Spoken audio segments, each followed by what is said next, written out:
नमस्ते दोस्तों। आज मैं फिर से आपके लिए एक डिश लेके आई हूँ और ये साउथ और नॉर्थ दोनों का मिक्स डिश होने वाला है।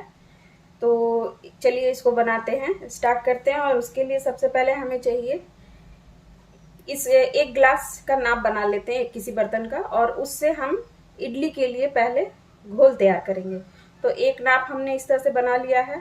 अब इस ग्लास से हमने 3 ग्लास चावल और 1 ग्लास उड़द की दाल ली है। अब इनको अच्छी तरह से साफ करके भिगो लेंगे और लगभग 2-3 घंटा फूलने के बाद से इसको पीस के हम घोल तैयार कर लेंगे। और घोल में हमारा खमीर उठना चाहिए। तो चलिए घोल बनाने के लिए इसको साइड रख देते हैं। और मैंने पहले से तैयार कर लिया है घोल। तो इस तरह से घोल हमारा तैयार हो जाएगा।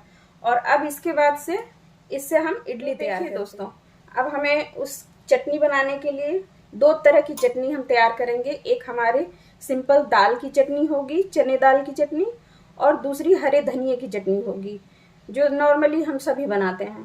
तो दाल की चटनी बनाने के लिए हमने लगभग 1 कटोरी इसमें दाल ली है। चने की दाल है 1 कटोरी, और आधी कटोरी के लगभग मूंगफली है।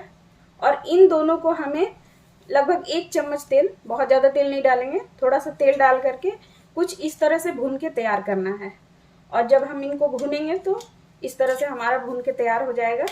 और इसमें डालने के लिए हमने कुछ लहसुन की कलियां ली हैं, हरी मिर्ची ली है, और स्वाद के अनुसार नमक है। और थोड़ा सा हमने इसमें चटपटा स्वाद देने के लिए मिर्ची का अचार डाला है।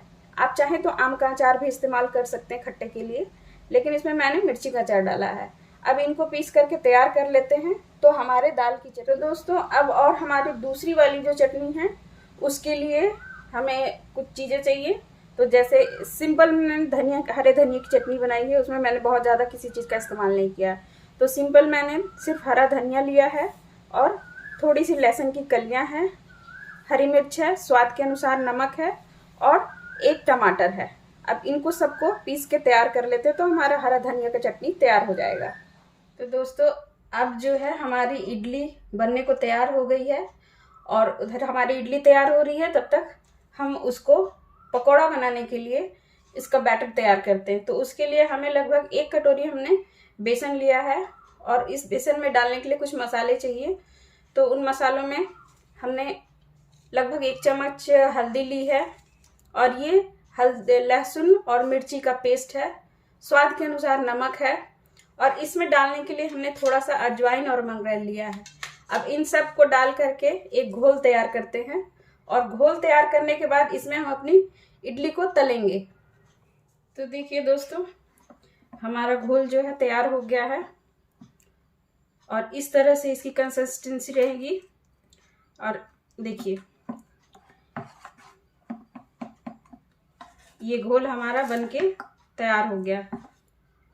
और अब हम इसमें इसको फूलने के लिए लगभग 10 मिनट छोड़ देते हैं, और 10 मिनट के बाद फिर इसको अब हमारा घोल भी लगभग 10 मिनट के बाद फूल करके तैयार हो गया है।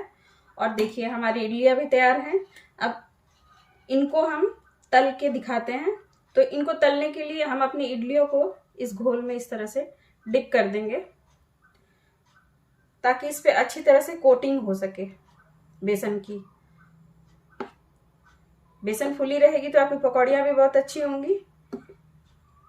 तो इस तरह से हम अपने इडलियों को इसमें डाल करके डिप कर देंगे, और इसके बाद फिर हम इनको तलेंगे। तो चलिए तल के दिखते हैं। देखिए, अब तेल हमारा बिल्कुल गर्म हो चुका है, और अब एक एक करके हम अपनी इडली को इसमें डाल देंगे।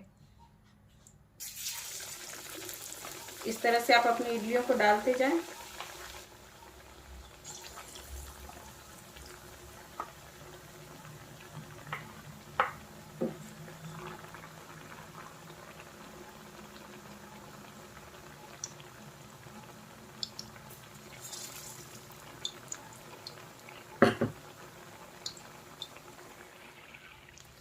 इस तरह से गोल्डन होने तक इनको तलेंगे। देखिए, हमारी इडलियां लगभग तैयार हो गई हैं। इनको अच्छी तरह से उलट पलट के दोनों तरफ से पका लेंगे। तो देखिए दोस्तों, हमारी पकौड़ियाँ तल के कुछ इस तरह से तैयार हो गई हैं। अब इनको आप चटनी के साथ खाएं। ये हमारी दाल की चटनी है और ये हमारी हरी चटनी है।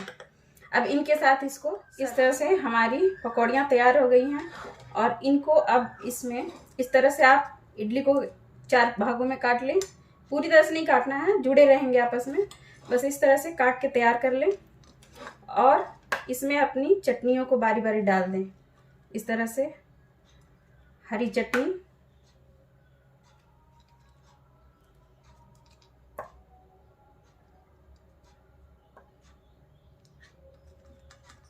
इस तरह से चटनी, और उसके बाद हमारी जो दाल की चटनी है इसके ऊपर से इस तरह से जाएगी।